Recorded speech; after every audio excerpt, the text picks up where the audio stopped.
Before there were names for things, there was only breath and heat and waiting. No footsteps echoed across stone corridors. No voices rose to describe what moved beyond the trees. The earth turned quietly, wrapped in thick clouds and heavy air, holding continents that looked nothing like our own. Swamps stretched endlessly beneath a swollen sun. Ferns the size of houses leaned over dark water. The ground trembled sometimes, not from meaning but from weight. Insects hummed with a steady, mechanical rhythm, their wings flashing like fragments of glass. The sky felt close, dense with moisture. Somewhere within the layered foliage, something shifted. No, a dramatic roar, not a warning cry, just a careful adjustment of muscle and bone. In this world, movement did not announce itself. It waited until it was too late. There was no cruelty here, no justice either. The air did not judge. The soil did not care. Hunger moved through everything like a quiet current. It guided the slow rise of bodies from water to land, shaped limbs from fins, hardened skin against tooth and claw.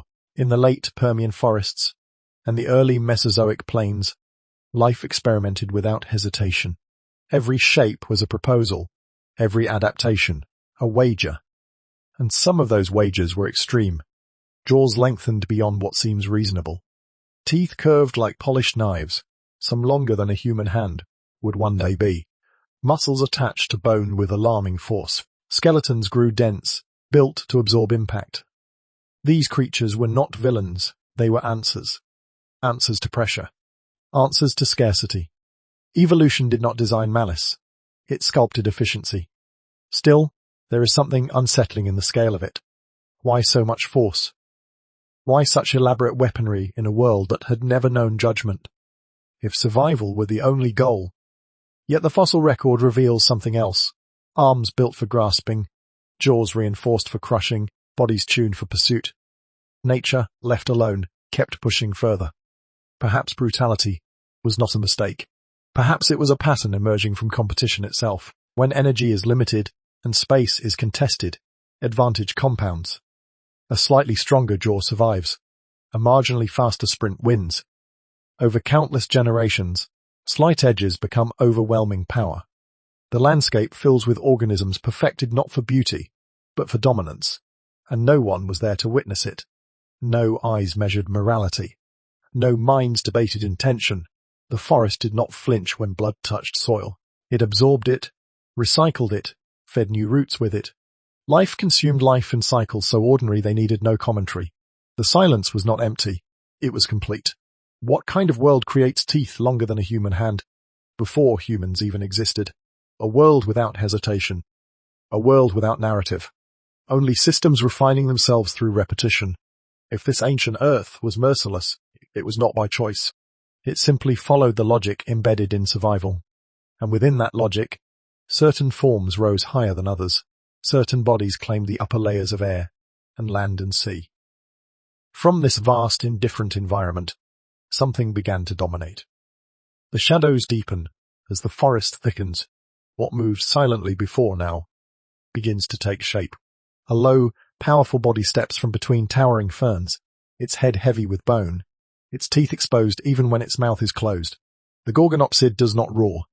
It inhales, its eyes forward-facing and unblinking, measure distance with unsettling calm. This is not a skeleton mounted in a museum hall. This is muscle, and breath reconstructed in motion. Tendons pull tight beneath skin. Each step is calculated, though not in the way humans would understand calculation. It does not think about hunger, it embodies it. Nearby, another life form slips through warm coastal waters, the armored bulk of Dunkleosteus. Its body is plated like a living fortress. Instead of teeth, it carries sharpened bone shears, capable of snapping with tremendous force. In the dim ocean light, it turns with deliberate precision. As life diversified across land and sea, something remarkable occurred. Predation did not remain simple, it intensified. Jaws thickened, bite force increased. Vision improved, shifting from side-facing awareness to depth, perceiving focus. Claws evolved curvature, exact enough to anchor into flesh. These changes did not arrive all at once. They layered over time, each generation refining what worked best. It is tempting to call it random mutation, as if sharp teeth were accidents that happened to persist. But the fossil record suggests something more systematic. Where prey grew faster, predators grew swifter. Where armor developed, bite strength rose in answer. It was an arms race without referees, each side pushing the other toward extremes. Life did not settle for adequacy, it pursued advantage. Then there are the bones that tell quieter stories. Fossils of ancient herbivores bear healed, bite marks along vulnerable areas. The neck, the flank, the joints, the wounds appear in similar positions across multiple specimens, as though certain strikes were repeated with consistency. Trauma is not scattered randomly across these skeletons. It clusters. Precision leaves patterns. If a predator consistently targets the same region, does that imply something beyond instinct? Or is repetition itself enough to produce refinement? The difference is subtle, yet unsettling. Hunting may not have been chaotic frenzy. It may have been practice honed through survival, energy conserved, risks minimized, success optimized. What if killing was not a side effect of evolution, but one of its greatest innovations? In this world without witnesses, efficiency became artistry. The Gorgonopsid's saber, like canines, were not ornamental. They were tools designed for swift incapacitation. Dunkleosteus did not thrash blindly. It pivoted with startling control. Jaws closing in a snap, strong enough to shatter bone. These creatures did not act with cruelty. They embodied the logic of their environment. And yet, watching them move in reconstruction, something feels eerily advanced. No, intelligent, in the human sense. No, reflective, but refined. Brutality stripped of hesitation and polished by repetition. If intelligence requires awareness, perhaps refinement does not. Perhaps optimization alone is enough to produce fear. The forest does not recoil. The ocean does not protest. Predation flows as naturally as wind. But within these ecosystems, dominance begins to crystallize. Certain shapes, certain methods, rise to the top again and again. Early predators did not merely survive, they specialized. If such specialization was already this precise, this calibrated, this deliberate in effect, what happened when new lineages emerged? When reptiles began to take control of continents and skies, scaling power even further. The shadows grow larger. Something bigger is coming. The world shifts again. Forests thin into vast floodplains. Conifers rise where swamps once lingered. The air feels lighter, clearer, stretched beneath immense skies. And across these landscapes, predators appear not as shadows now, but as monuments of bone and muscle. Tyrannosaurus rex moves with terrifying stability, its skull a structure of reinforced architecture. This is not a chaotic brute. Its bones are thick, its joints aligned for balance, its tail extended as a counterweight engineered by countless generations. Scars on fossilized surfaces reveal massive muscle attachments, once anchored there. When reconstructed, those muscles suggest a bite force capable of crushing bone like dry wood. Its eyes face forward, granting depth perception that narrows the space between hunter and prey. Nearby, in river systems and coastal deltas, Spinosaurus dominates a different territory. Its elongated snout bristles with conical teeth, built to grip slippery flesh. Limbs and tail hint at an animal adapted, not merely for land, but water. Two apex predators sharing the same era, yet designed for entirely different strategies. It is specialization taken to extraordinary levels. What we are often told is simple. Evolution produces what works. Survival selects the adequate, but standing before these forms, adequacy feels like an understatement. Bone density increases beyond minimal requirement. Jaw strength escalates far past the threshold needed to pierce flesh. Limbs become tuned for bursts of power, not just endurance. Increment by increment, natural selection sculpts something formidable. Fossilized skulls reveal more than size. Subtle details, alignment of teeth, spacing of serrations, structural reinforcement, hint at repeated stress testing across generations. Injuries preserved in prey species suggest targeted bites delivered to vulnerable areas. The neck, the abdomen, the hind limbs. These are not random impact points. They are efficient ones. Some researchers propose that certain theropods may have practiced selective targeting, conserving energy by striking where resistance was weakest. If true, this suggests behavior shaped not only by instinct, but by iterative refinement. The predator does not waste motion. It does not expend force unnecessarily. It strikes with purpose. This is where the question begins to deepen. If evolution only seeks survival, why does it so often produce excess power? A bite strong enough to shatter bone is more than sufficient to kill.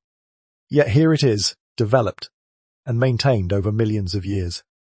Why such escalation? Perhaps survival alone is too modest a word. In competitive systems, advantage compounds. A slightly stronger hunter secures more food. More food leads to more offspring. Over time, slight edges become overwhelming dominance.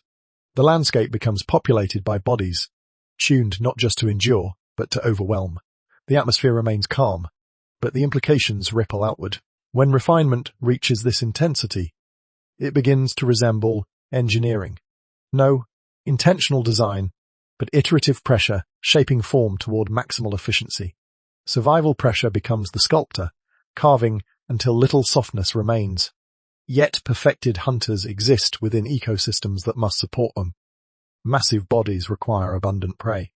Hyper-specialization narrows flexibility. When environments shift, precision can become fragility. As predators reach their peak, ecosystems quietly approach their limits. And the question lingers in the air. What happens when a world that created such perfected hunters can no longer sustain them? The sky darkens without warning. No, gradually, not politely, but with a heaviness that presses against land and sea alike. Horizons glow with distant fire as volcanic fields breathe smoke into the air. The oceans grow warmer, then stranger. Forests, that once stretched without interruption, begin to thin. What felt permanent begins to tremble. In the late Permian world, ecosystems that had flourished for millions of years suddenly faltered. Marine life suffocated as oxygen levels shifted. Vast numbers of species vanished in what would become the most devastating extinction the planet had ever known. It was not a single dramatic moment. It was a cascade, one system collapsing into another. Predators that once ruled coastal shallows found their prey disappearing. On land, food webs unraveled with quiet inevitability. Much later, near the end of the Cretaceous, the reign of Tyrannosaurus rex came to an abrupt conclusion. Whether by asteroid impact or volcanic upheaval, the result was the same. Skies filled with debris, temperatures plunged, photosynthesis stalled. The giants that had perfected the art of dominance found themselves in a world that no longer fed them. What is striking is not only the destruction, but the vulnerability. Apex predators had become extraordinarily specialized. Their immense size required steady resources. Their refined hunting methods assumed stable prey populations. When climates shifted or vegetation failed, those advantages transformed into burdens. Strength demanded energy. Precision demanded consistency. And in chaos, consistency vanishes first. Nature builds giants, then removes them. It is tempting to see extinction as failure, as if life simply miscalculated. But across Earth's long history, these collapses repeat with curious rhythm. Dominance rises, systems intensify, balance tips, then pressure resets the structure. Entire food chains dissolve. Coral reefs bleach into ghostly skeletons. Forests burn or freeze. Oceans empty to a fraction of their former abundance. And yet, silence does not last. After the Permian catastrophe, life returned in quieter forms. Small, adaptable creatures occupied spaces once ruled by armored titans. After the fall of the dinosaurs, mammals stepped into ecological openings. No, immediately, not triumphantly, slowly, cautiously, but inevitably. What if extinction is not failure, but correction from a distance measured in millions of years? These events resemble recalibration. When systems become too extreme, too dependent on narrow conditions, they collapse under their own weight. Brutality, once dominant, proves temporary. The same pressures that sculpted terrifying efficiency also limit flexibility. Hyper-specialization narrows options when the environment turns unpredictable. There is a calm logic to it. Life does not protect the powerful. It favors the adaptable. Dominance is impressive, but endurance is quieter. The largest bodies fall first when resources shrink. The most specialized strategies falter when prey evolves or vanishes. And so the landscape clears, not with intention, but with consequence. The philosophical undertone grows heavier. Perhaps brutality is cyclic, a phase. A tool life refines until it overshoots equilibrium.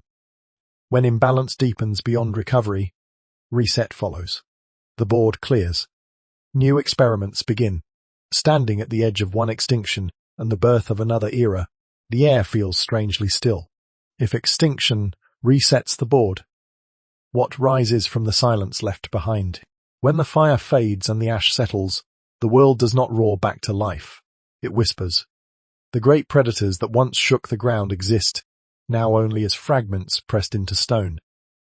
Their dominance, so absolute in its time, has dissolved into memory that no living creature holds. The landscapes feel smaller. Forest canopies thin out. Seas host fewer shapes moving beneath their surface. Ecosystems shrink and simplify, as if the planet itself is catching its breath. In these quieter conditions, size becomes less important than flexibility. The traits that once defined supremacy, massive jaws, towering bodies, relentless specialization, no longer offer advantage. Instead, subtle forms persist. Small mammals move cautiously through undergrowth. Their eyes are wide, their bodies compact, their diets adaptable. They eat what they can find. They shelter where they can fit. They reproduce quickly and adjust without ceremony to what the environment allows. No one would have mistaken them for rulers of the earth. Yet they endure. This is the lesson extinction leaves behind.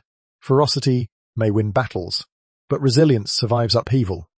When conditions destabilize, it is not the largest that prevails, but the most versatile. Those able to shift diet, alter behavior, and occupy new niches become the quiet inheritors of empty landscapes. For a time, the world feels almost gentle. Predator numbers are low. Competition is muted. Life expands cautiously into open spaces left vacant by collapse. Diversity slowly rebuilds. Coral reefs begin to form again. Forests thicken in new patterns. Rivers carry fresh sediment across reshaped plains. After each great extinction, once stability returns, complexity rises again with surprising speed. Within a few million years, barely a blink in geological time, new predator-prey dynamics establish themselves. Jaws sharpen once more. Limbs lengthen. Vision narrows forward. Ecosystems do not remain simple indefinitely. They reorganize toward intensity. Why does violence always return, even after total collapse?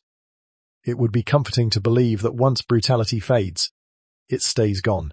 Yet time after time, once resources stabilize and populations expand, competition resumes its quiet arithmetic. Prey species diversify, and with diversification comes opportunity. Predators evolve to exploit those opportunities.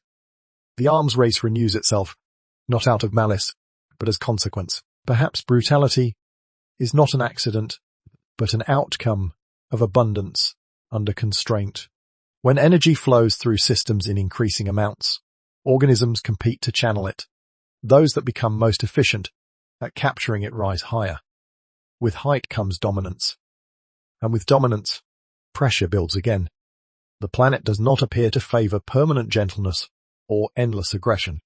It cycles. After catastrophe, resilience leads. After resilience stabilizes, competition intensifies. After competition peaks, imbalance follows. And so, the pattern repeats, quiet yet persistent. In this aftermath, something subtle begins to take shape among the small mammals moving beneath recovering forests. Their brains enlarge incrementally. Their senses refine in new ways. They remain prey in many environments, but their adaptability gives them reach. Predators return, as they always do, but alongside them, something unprecedented is forming, an organism not defined solely by tooth or claw. As mammals slowly rise from shadow into open land, a different kind of power begins to assemble, and this time, it will not rely only on muscle. It will observe. It will remember. It will study the ancient hunters that came before. The forests thin, the grasslands widen, and into this altered world step creatures that do not look like rulers. They are upright, but lightly built. Their teeth are small. Their claws are blunt. Against the memory of dinosaurs and armored fish, they seem fragile, almost misplaced. Early humans enter landscapes once shaped by titans, not with dominance but with caution. They do not outrun the fastest animals. They do not overpower the strongest. At first glance, they appear ill-equipped for a violent planet. Yet something subtle travels with them, hands capable of grip, rather than tearing, eyes that scan not just for movement, but for patterns. Brains that hold images longer than instinct requires. Stone appears in their palms. No as decoration, but as extension. A fractured rock becomes an edge. An edge becomes an advantage. The first tools do not look impressive. Simple flakes struck from larger cores. But within that simplicity lies a shift unlike any before. The body does not evolve new weapons. It invents them. Fire follows. Night, once the domain of predators, softens under flickering light. Flames push back darkness, and with it, fear.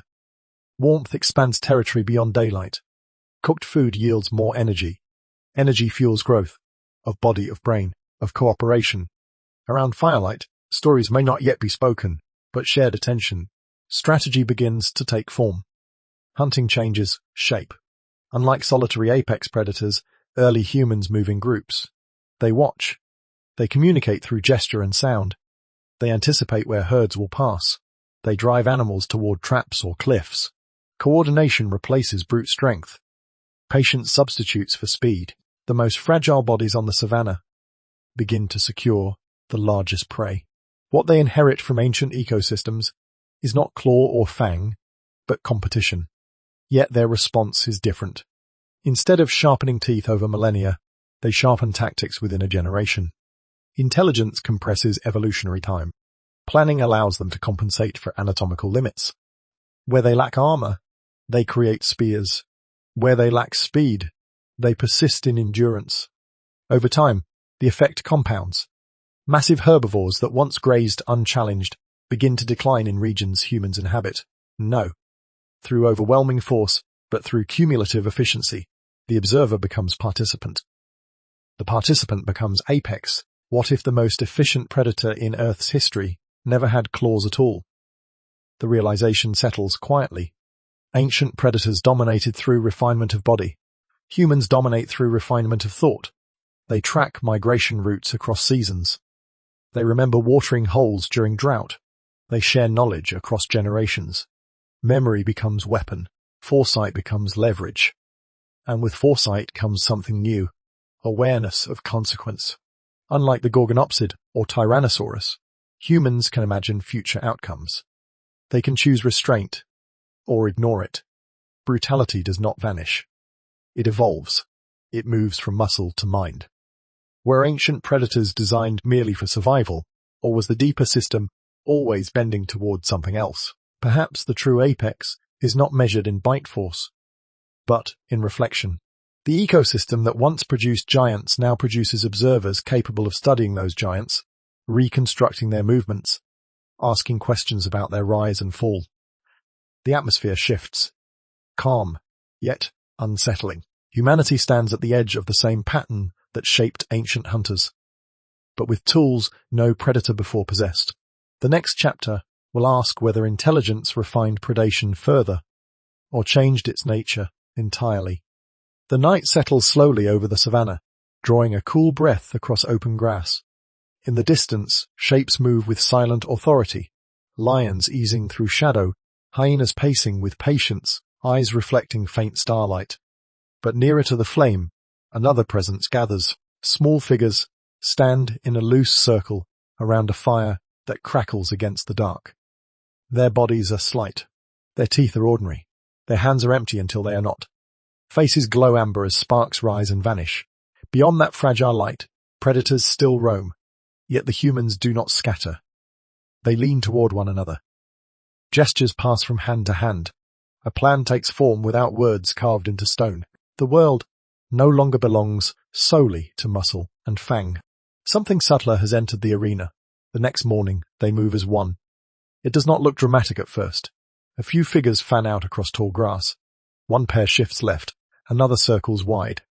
The prey, a young antelope, lifts its head, uncertain.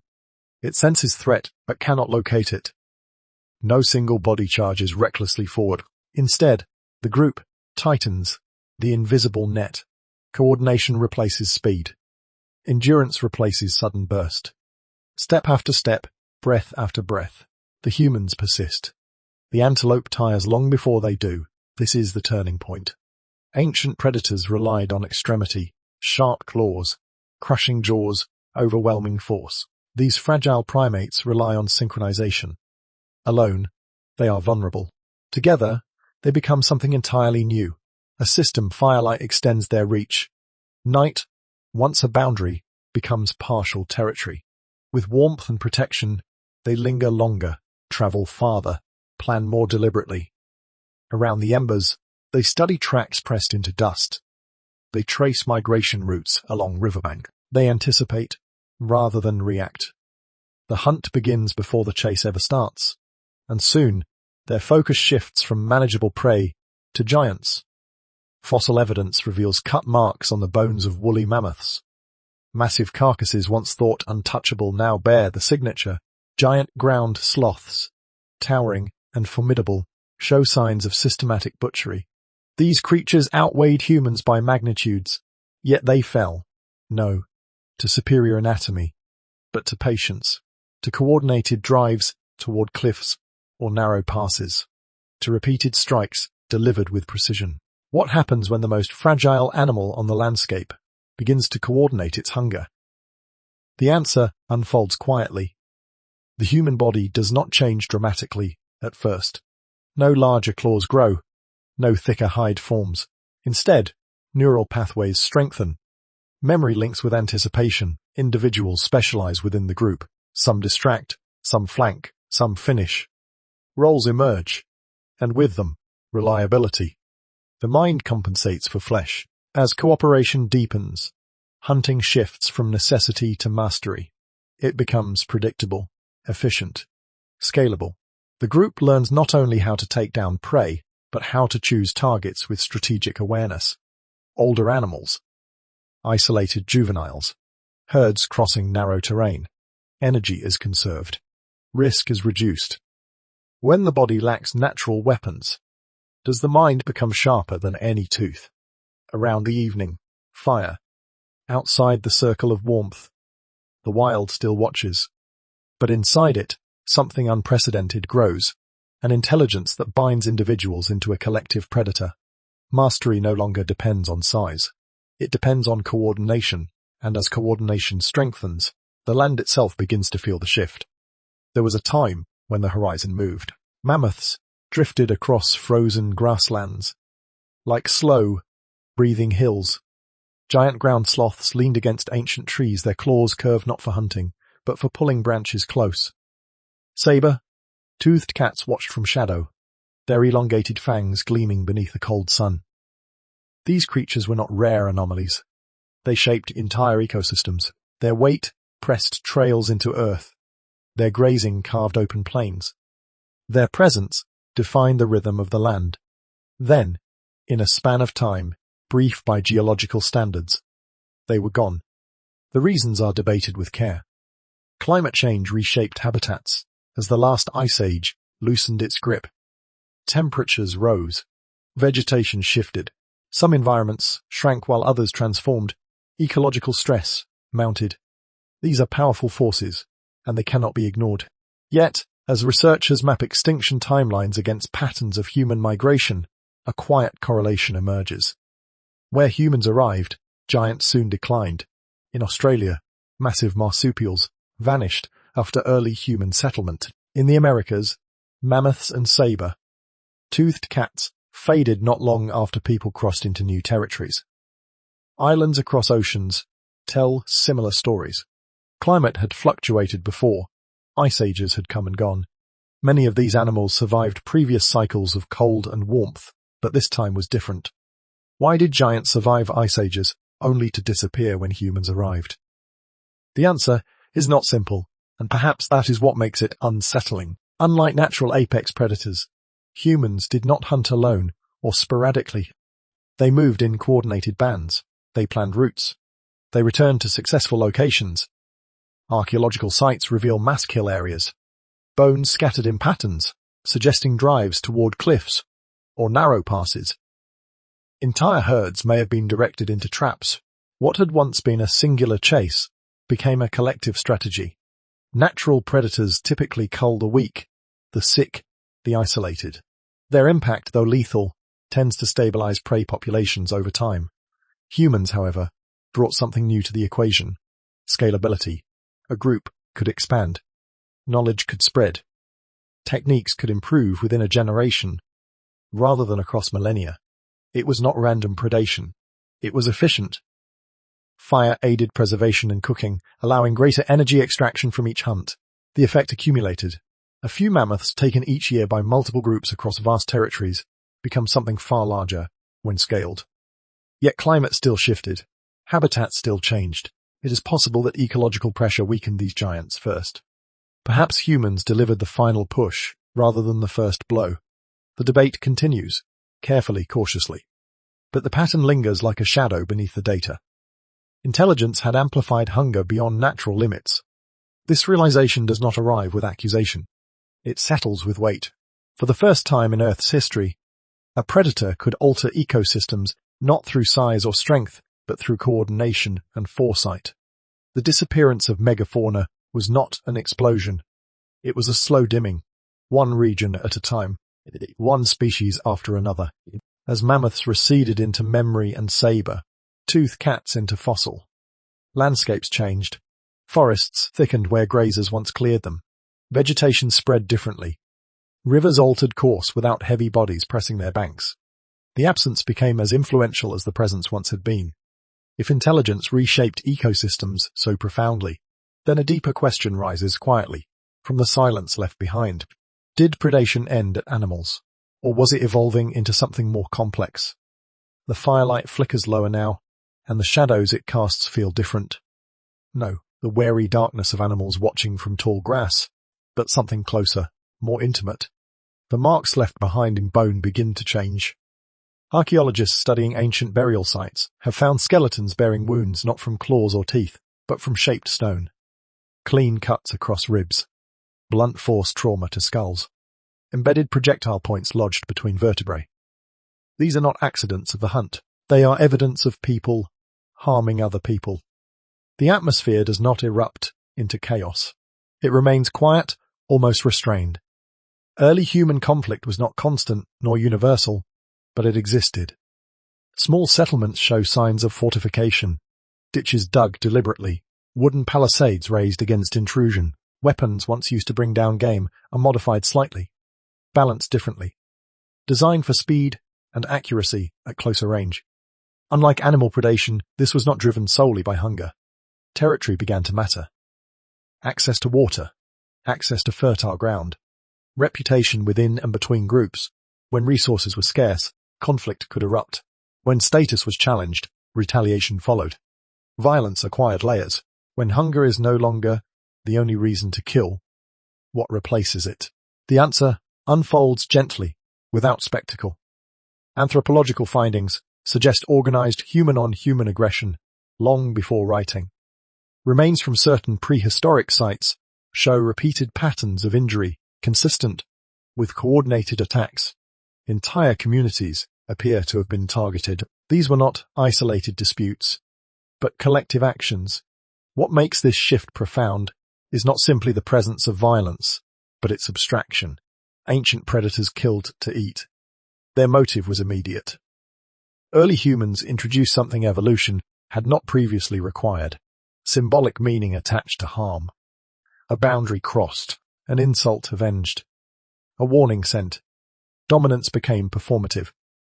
In some cases, bodies were left in visible locations as if to signal power. Defensive structures grew more deliberate over time, suggesting anticipation of attack rather than accidental encounter. Conflict became strategic. It required planning, alliances, timing. The mind that once coordinated hunts against mammoths now coordinated against rivals. Brutality did not vanish with the disappearance of claws. It moved inward. It became an idea, and ideas persist differently than instinct. They can be shared, justified, repeated across generations. Territory is no longer merely physical space. It is identity. When threatened, people defend not only survival, but meaning. Yet the tone remains calm. This was not constant warfare in every corner of the prehistoric world. Cooperation remained essential. Trade and exchange occurred between groups. But beneath the collaboration lay potential friction, amplified by awareness. Humans understood loss, not just as absence of food, but as loss of face, loss of standing, violence. Once biological, becomes social. The unsettling realization settles slowly. Intelligence did not eliminate predation. It diversified it. Where animals competed over territory unconsciously, humans could imagine future threats, remember past grievances, and retaliate preemptively. The landscape of conflict expanded beyond the physical into the psychological. What began as survival strategy evolved into deterrence, into dominance, into belief. Tools shaped for hunting were reshaped for defense and offense alike. And once patterns of organized aggression took root, they could scale. If intelligence introduced new forms of predation, strategic, symbolic, abstract, then the next stage of the story must look beyond scattered settlements. It must examine how civilization, once formed, refined this capacity even further. The plains no longer stretch endlessly. Stone interrupts the horizon. From above, early cities appear like deliberate scars upon the earth. Rectangular grids pressed against rivers, walls rising where open land once allowed animals and people to pass without resistance. Smoke lifts from clustered rooftops. Inside those boundaries, fields ripple in measured rows. Agriculture has anchored humanity to place. With stability comes abundance. Grain is harvested, stored, counted. Herds are enclosed and managed. Time gains structure through seasons of planting and reaping. Population grows. Villages expand into cities. And something quiet shifts beneath the surface. Surplus does not merely feed. It attracts. A stored harvest is a promise. It is also a target. Where territory was once fluid, now it is claimed, marked, defended. Walls grow thicker. Gates narrow. Watchtowers rise above riverbanks. The presence of fortification suggests anticipation. It assumes that others, somewhere beyond sight, might attempt entry. Conflict is no longer incidental. It becomes expected. Weapons change with it. Bronze replaces stone. Blades sharpen more evenly, stronger and more durable.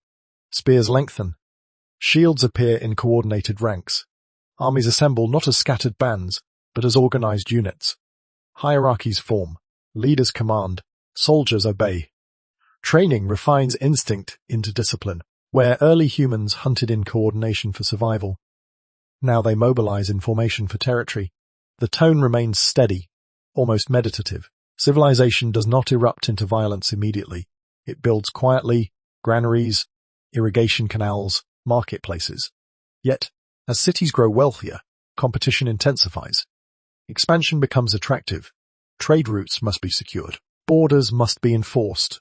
The logic of predation, once biological, now operates through administration.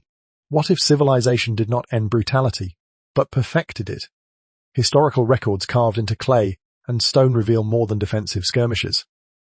They describe campaigns planned months in advance. Armies marching not in panic, but in ambition. Kingdoms projecting power across distant valleys. Some wars were waged not from starvation or desperation, but from desire to extend influence, to demonstrate dominance, to secure future advantage. Warfare becomes structured. Siege tactics evolve to breach fortified walls. Engineers design ramps, battering rams, early machines to overcome stone barriers. Strategy expands beyond immediate confrontation. Supply lines matter. Intelligence gathering matters. Timing matters.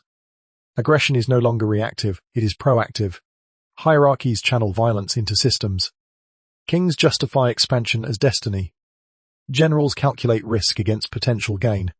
Soldiers become instruments within larger designs. The landscape transforms under repeated campaigns. Fields burned, cities rebuilt under new rule, boundaries redrawn.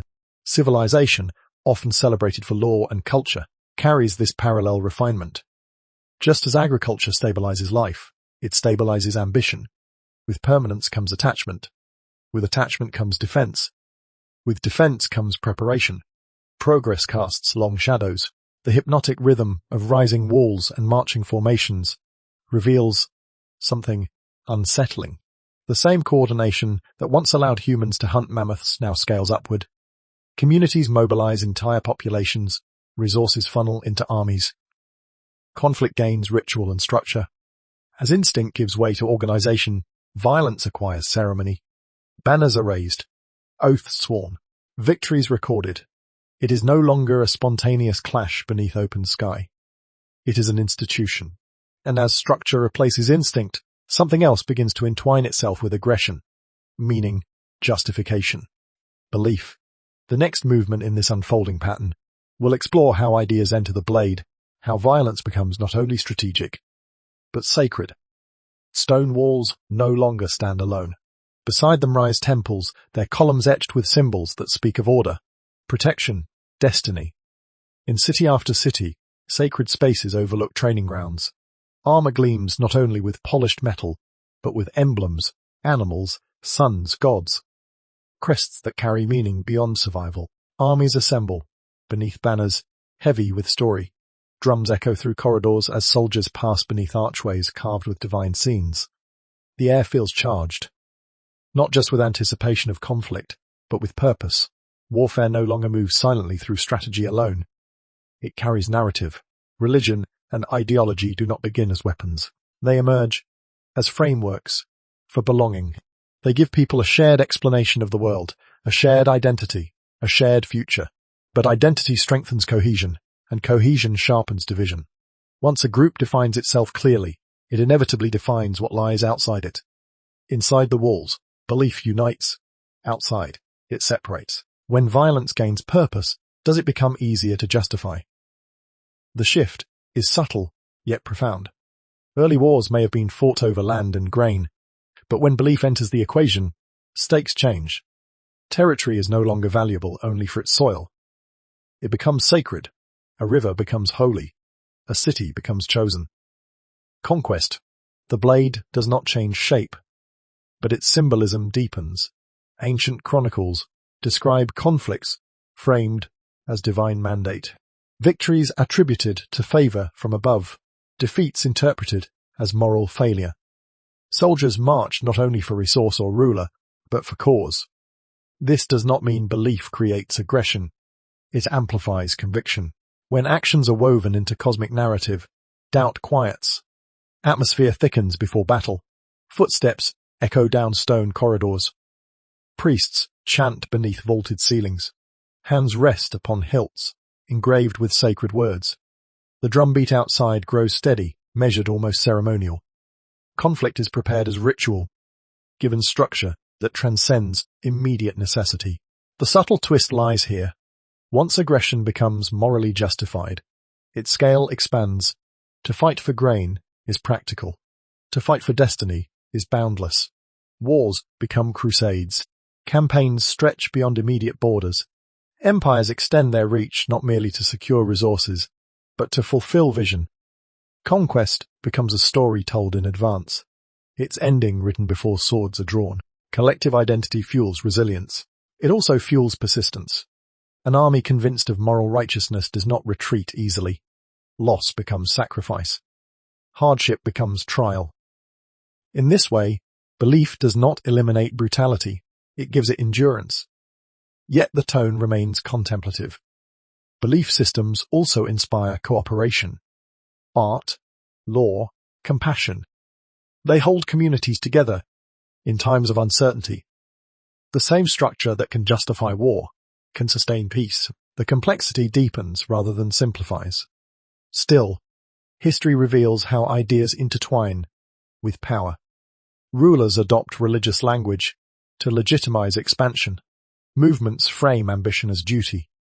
People move with unified will, their actions shaped as much by narrative as by necessity. The echo of marching feet fades into silence for a moment, replaced by the steady rhythm of breath before battle. The blade gleams beneath a banner, its edge sharpened by more than metal. If ideology can refine violence into mission and meaning, then another force is gathering strength beside it, one that will amplify conflict beyond the imagination of ancient stone cities. Technology waits, ready to magnify what belief has already intensified. Smoke hangs low over factory towns as iron wheels turn with steady rhythm. The age of bronze has faded into memory. Steel flows from furnaces like controlled lava, poured into molds with deliberate intent. The tools of conflict no longer require years of forging by hand. They are measured, replicated, standardized. Power no longer depends on muscle alone. Gunpowder shifts the balance first. Distance grows between combatants. An arrow once demanded sight and proximity. A musket stretches the space between hunter and target. Cannons reshape walls that once seemed eternal. Fortresses crumble under calculated barrages. Strategy adjusts again, this time not to harness belief alone, but chemistry. The tone remains calm, though heavier now. Industrialization amplifies what civilization already refined. Railroads transport troops with speed unknown to ancient empires. Factories produce weapons in quantities that dwarf handcrafted blades. War becomes coordinated, not just on battlefields, but across entire economies. Machinery transforms intent into scale. Unlike ancient beasts, whose strength was confined to the reach of their limbs, modern systems extend human capability far beyond biological limits. Rifles fire repeatedly without exhaustion. Artillery shells arc across horizons, unseen. Later, aircraft release devastation from heights no sword could touch. Submarines move beneath oceans, silent and unseen. Destruction detaches from presence. A soldier may never look into the eyes of the one he harms. A commander may issue an order from miles away, altering terrain without stepping onto it. The predator no longer depends on proximity. The link between action and consequence stretches thin. The symmetry becomes unsettling. Evolution produced claws, sharp. Intelligence has produced systems precise, mechanized, expansive. Both began as responses to pressure. Both were shaped by survival. Yet one now carries magnitude beyond the scale of ecosystems. A single command can redirect rivers, scorch cities. Explosives reshape Earth faster than glaciers ever could. Chemical innovations once intended for agriculture are altered for warfare. Technology does not choose its purpose. It amplifies the intention placed within it. If ancient predators were limited by their bodies, what limits us? This question settles quietly in the mind. Industrial power accelerates progress in medicine, transport, communication.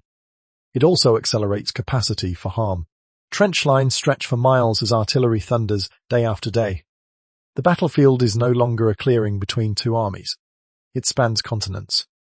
Precision increases even as scale expands. Rifled barrels improve accuracy. Early guidance systems allow projectiles to travel with calculated direction. War becomes data-driven. Logistics become mathematical.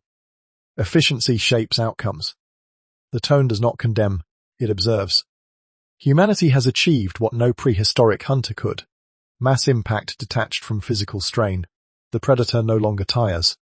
The system continues as long as resources feed it. And resources, now industrialized, feed it well. Yet within this expansion lies responsibility unprecedented in Earth's history. Claws harmed individuals.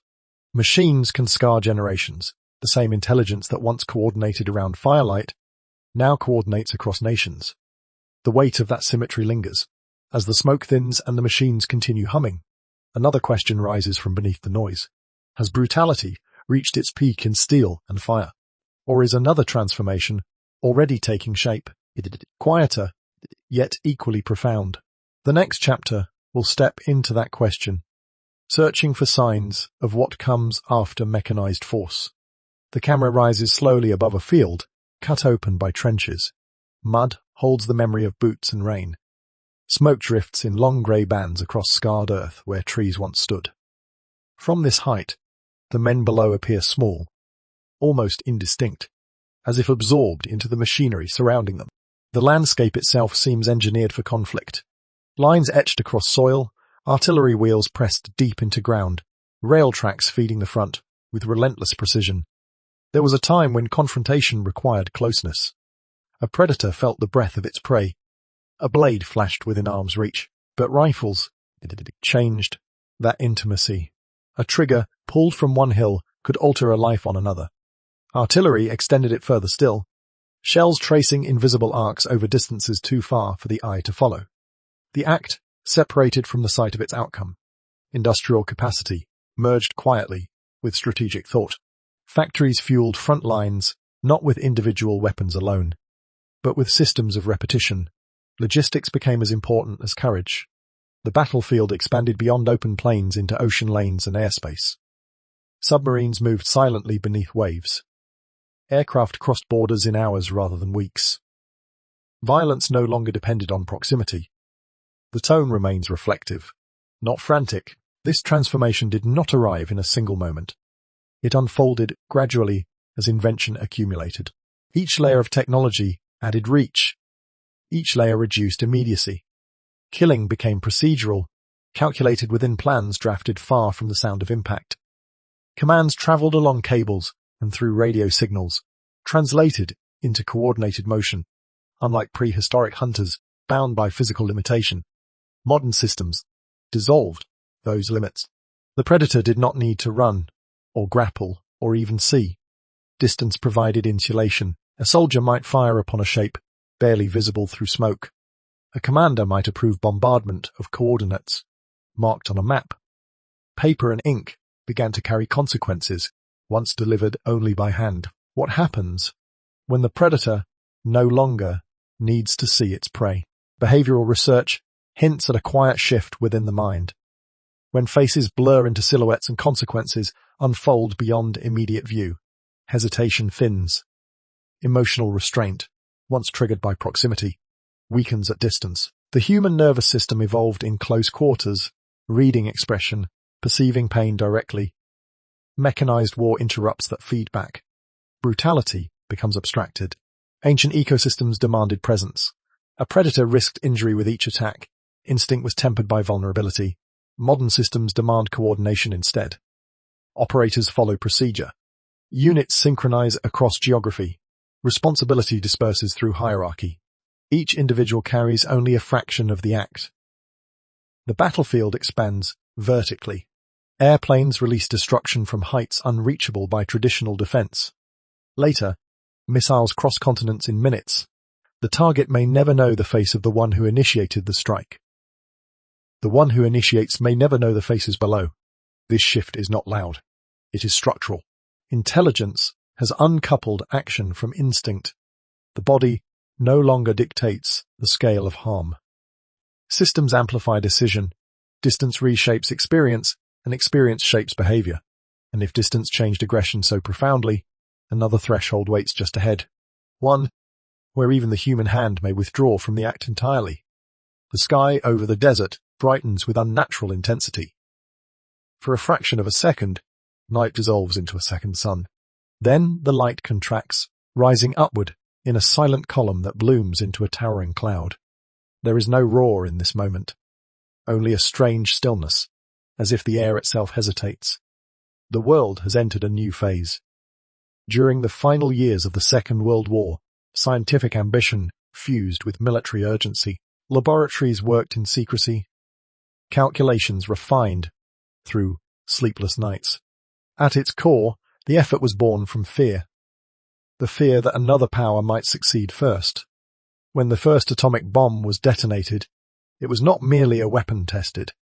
It was proof that the structure of matter itself could be broken apart to release unimaginable force. Soon after, two cities, Hiroshima and Nagasaki, would carry that proof into history. The narration does not linger on numbers alone. It pauses instead on the philosophical break. For billions of years, predators operated within ecological balance. They hunted, fed, reproduced. Even the largest dinosaur could not eliminate the forest that sustained it. The ocean's fiercest hunter could not poison its entire sea. No. A single device altered that boundary.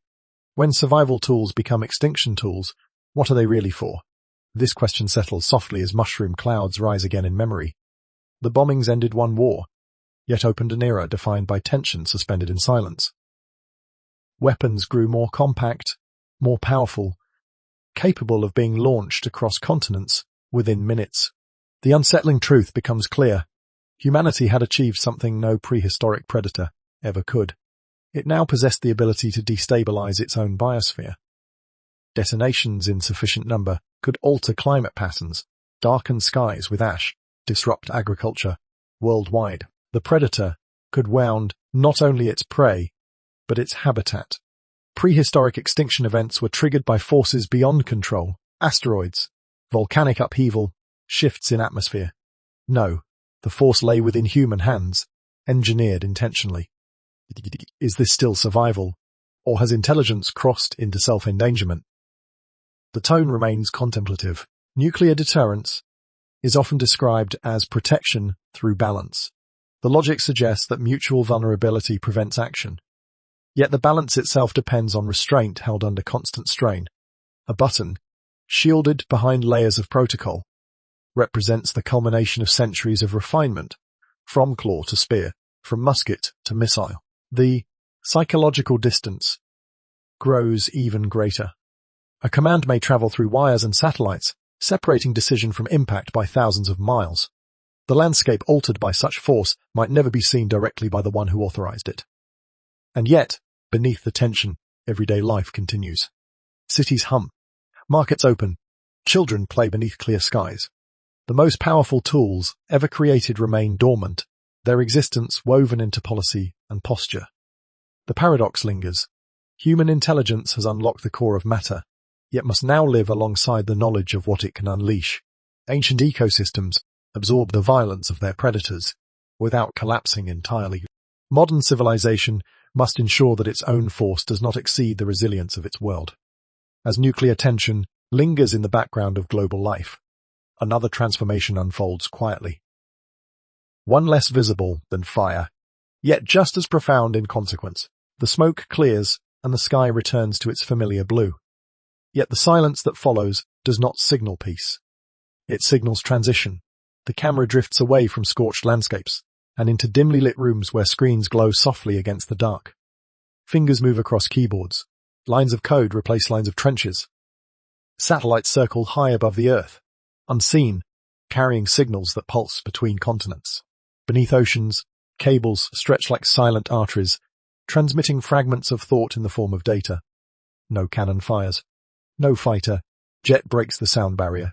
And yet, influence moves continuously. The battlefield no longer requires bombs. Cyber warfare emerges quietly, almost invisibly. Infrastructure can be disrupted through keystrokes, rather than explosives. Communication networks stall. Financial systems tremble, not under artillery, but under algorithms. Economies feel shock without a single border crossed. Surveillance systems expand in parallel. Cameras watch intersections, software maps, patterns of behavior. Information accumulates, layer by layer, forming detailed portraits of individuals who never sense they are being studied. The predator adapts again, trading visible force for invisible reach. What if the next predator hunts not your body, but your mind? The shift is subtle yet profound.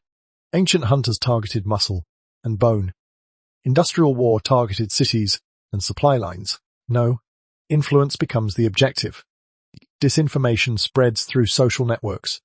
Narratives bend perception. Confidence erodes quietly. Trust fractures without a single shot fired. Modern predation may no longer depend on physical harm. It can operate through persuasion, manipulation, distortion. A rumor seeded strategically can destabilize communities. False signals injected into digital systems can disrupt institutions. The battlefield extends into thought itself. The tone remains calm. This transformation is not sudden. It evolves from earlier patterns. Intelligence seeks advantage. Advantage once meant sharper teeth, then stronger steel. No, it may mean control over narrative. Systems infiltrate not bodies, But attentions. Late at night, individuals scroll through glowing screens, absorbing information delivered through curated streams. Algorithms learn preferences, refine predictions, adjust outputs. Data becomes resource. Engagement becomes currency. In this environment, shaping belief can be as powerful as seizing land. The unsettling symmetry deepens. Brutality sheds its visible form and becomes cognitive. No rubble marks the ground. No smoke darkens the sky. Yet the consequences ripple outward. Elections influenced. Alliances strained, populations divided. Distance once reduced emotional restraint. Invisibility reduces awareness. A person may unknowingly participate in spreading distortion. A coordinated campaign may erode stability without ever revealing its origin. Power operates through subtlety. This does not mean that physical conflict disappears. It means that layers accumulate. Biological predation, industrial warfare, nuclear deterrence, and now the invisible battlefield, where information itself can wound. The evolutionary arc continues. Systems grow more complex, more autonomous. Data flows faster than reflection. Human attention becomes terrain to be contested. If brutality can become invisible, detached from noise and flame, then a deeper question emerges from the quiet glow of screens. Has intelligence begun shaping tools that no longer require direct human impulse at all? The next chapter must ask whether the architect of these systems remains fully in control. The sound is different now. No marching boots, no engines, roaring toward distant horizons. Instead, factories hum with steady precision. Robotic arms lift components in seamless motion. In laboratories washed with fluorescent light, engineers lean over glowing monitors, tracing lines of code that will soon guide machines through decisions once reserved for instinct. On testing grounds far from crowded cities, small aircraft rise without pilots. Autonomous drones hover briefly, then adjust their path mid-air, correcting for wind in fractions of a second. Defensive systems analyze incoming data faster than any human reflex could respond. Patterns are detected, threats are categorized, actions are suggested or initiated. Artificial intelligence does not resemble the blade or the cannon. It resembles calculation. Unlike earlier tools, these systems are not static. They learn. They adapt through iteration. Given sufficient data, they refine predictions and alter behavior. A defensive algorithm can analyze thousands of scenarios in the time it once took a commander to issue a single command. Optimization becomes continuous. This feels like a natural extension of human strategy. For centuries, intelligence amplified survival through planning. No, that planning accelerates beyond biological speed. Information streams from satellites, sensors, and networks, feeding models that calculate outcomes in near real time. What happens when survival strategies no longer require emotion? The twist emerges quietly. When decision-making shifts toward systems, responsibility disperses. A prehistoric predator felt the resistance of its prey. A soldier once saw the battlefield before acting. But when software determines engagement patterns, the chain between perception and consequence grows indirect. No single individual may feel fully accountable.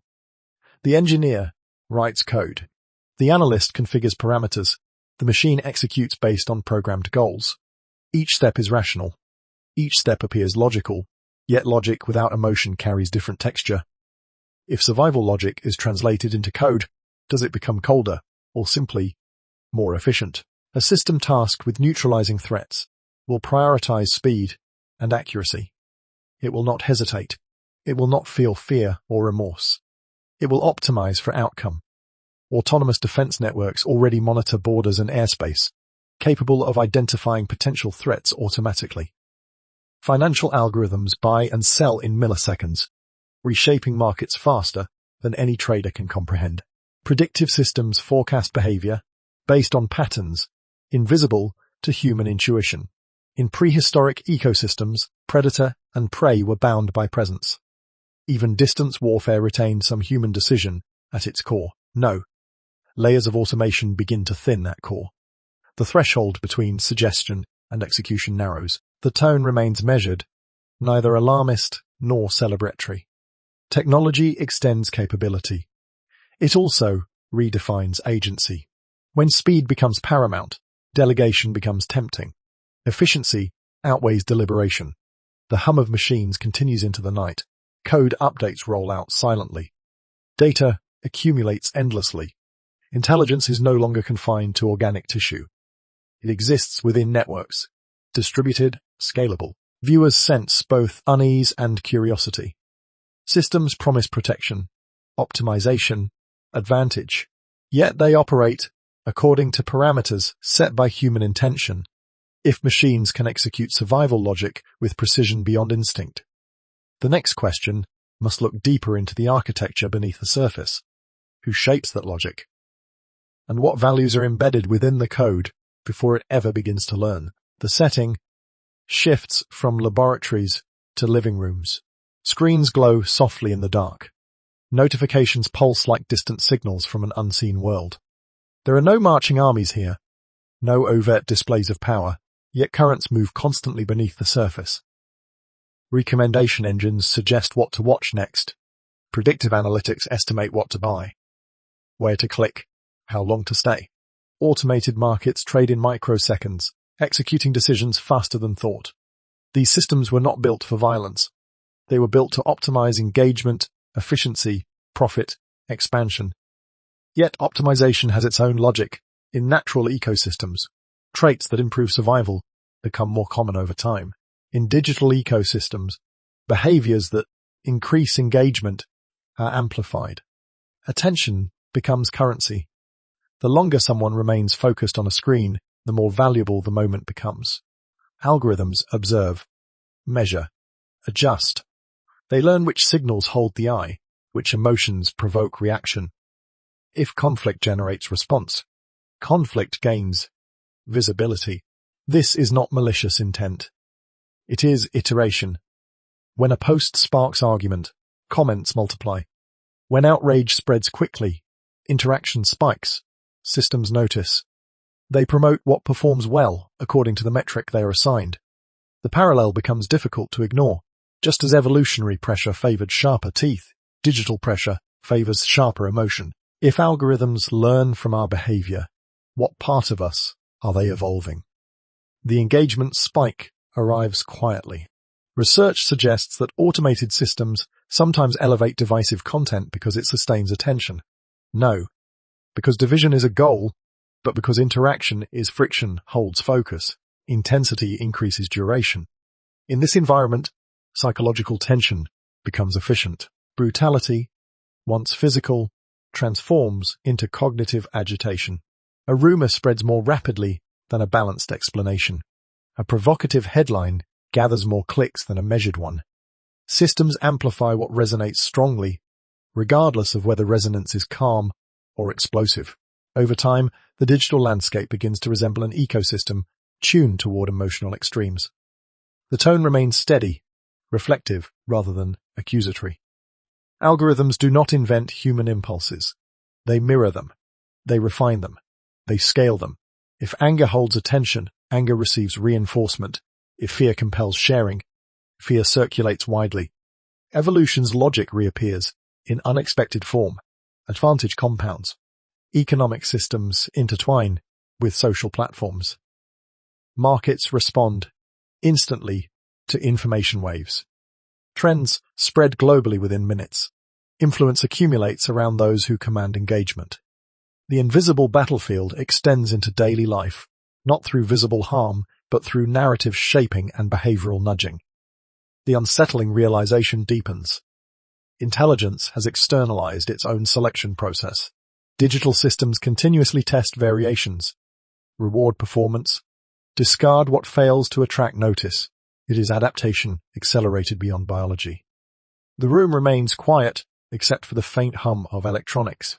Individuals scroll, unaware of the silent calculations adjusting their feed in real time. The process feels personal, yet it is systemic. If intelligence can be externalized and scaled in this way, refined through code and incentives, then a possibility emerges that earlier generations never confronted. What happens when these systems begin not only to optimize our behavior, but to design goals of their own?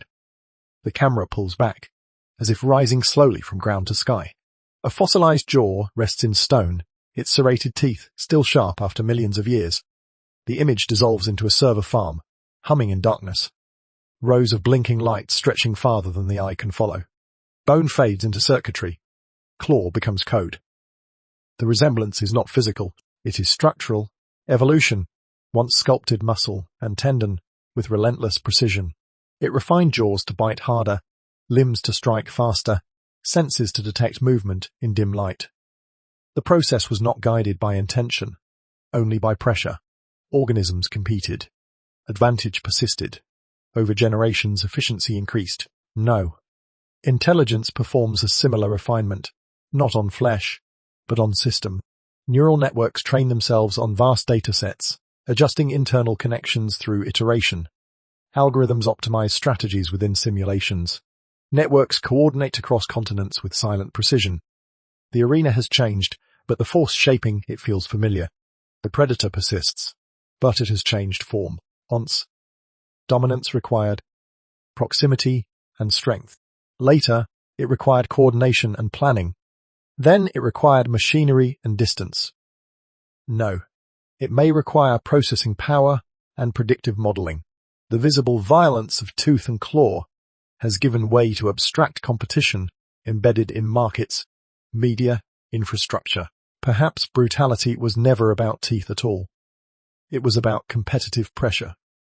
Evolution rewards advantage, whether biological or technological. When food is scarce, sharper senses win. When attention is scarce, stronger narratives prevail. When security is uncertain, faster algorithms respond first. The medium shifts. The logic remains. Is the future predator biological, or something entirely different? The question lingers without urgency, carried gently through the hum of machines and the stillness of ancient stone. A predator no longer needs hunger in the traditional sense. It may operate according to goals defined in lines of code, maximize efficiency, secure systems, outperform rivals. The objective may not involve survival of a body, but survival of influence or dominance within networks. If pressure remains the sculptor, then whatever exists within that pressure adapts. The unsettling symmetry deepens. Prehistoric creatures did not choose their role, they embodied it. Modern systems do not feel ambition, they execute it. Yet the architecture underlying both is shaped by competition for limited resources: energy, territory, data, power. The tone remains calm, contemplative. No accusation rests here, only recognition. Intelligence, once an evolutionary advantage within ecosystems, now constructs environments of its own design. Within those environments, selection pressures emerge. Systems refine themselves to achieve objectives efficiently. If this trajectory continues, what becomes of morality?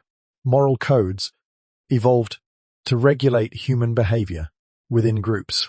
They were crafted to prevent internal collapse. But when decision frameworks extend beyond immediate human emotion, can inherited restraint keep pace? Can intelligence override impulses shaped over millions of years? Teeth fade completely from view now, replaced by flowing diagrams of neural networks. The prehistoric forest dissolves into digital landscapes, mapped by invisible signals. The mirror is clear. We see not just our past reflected, but our pattern. The next chapter will turn from observation to question. If this pattern has repeated across ages, can humanity interrupt it? Or is brutality an unavoidable companion of intelligence itself? The camera no longer follows armies or machines. It lingers instead on faces. A hand trembles before striking. Eyes narrow, then soften. A jaw tightens, then relaxes. In these quiet moments, something invisible unfolds, an internal negotiation that leaves no fossil record. For millions of years, evolution sharpened aggression where it proved useful. Speed, strength, defensive instinct. These traits preserved bodies in dangerous environments. Yet survival within early human groups required more than courage or force. It required living together without constant collapse. Inside the human brain, Layers of ancient impulse intertwine with newer regions, capable of reflection. Deep within, instinct reacts quickly to threat. Above it, areas responsible for judgment pause that reaction. The prefrontal cortex does not erase anger, it weighs consequence. Circuits associated with empathy allow one person to sense distress in another. Chemicals released during bonding, subtle floods of connection, reward cooperation. This architecture did not arise accidentally. Early communities depended on collaboration to endure harsh climates and unpredictable seasons. Shared hunting required trust. Shared childcare required patience. Excessive aggression within a small group could fracture its ability to function. Over time, selection favored individuals who could control immediate impulses long enough to preserve unity. If evolution shaped our capacity for harm, did it also shape our capacity to stop? Anthropological evidence offers a quiet answer. Some early groups appear to have ostracized members who repeatedly disrupted cohesion through violence, exclusion from the group. In a world where solitude meant vulnerability was a powerful deterrent, social harmony became not just moral preference, but adaptive strategy. Communities that maintained internal balance were more likely to survive external threats. A hunting party riven by internal conflict could fail disastrously. A cooperative band could adapt. Thus restraint, patience, and fairness gradually intertwined with aggression in a complex equilibrium. This duality persists within us.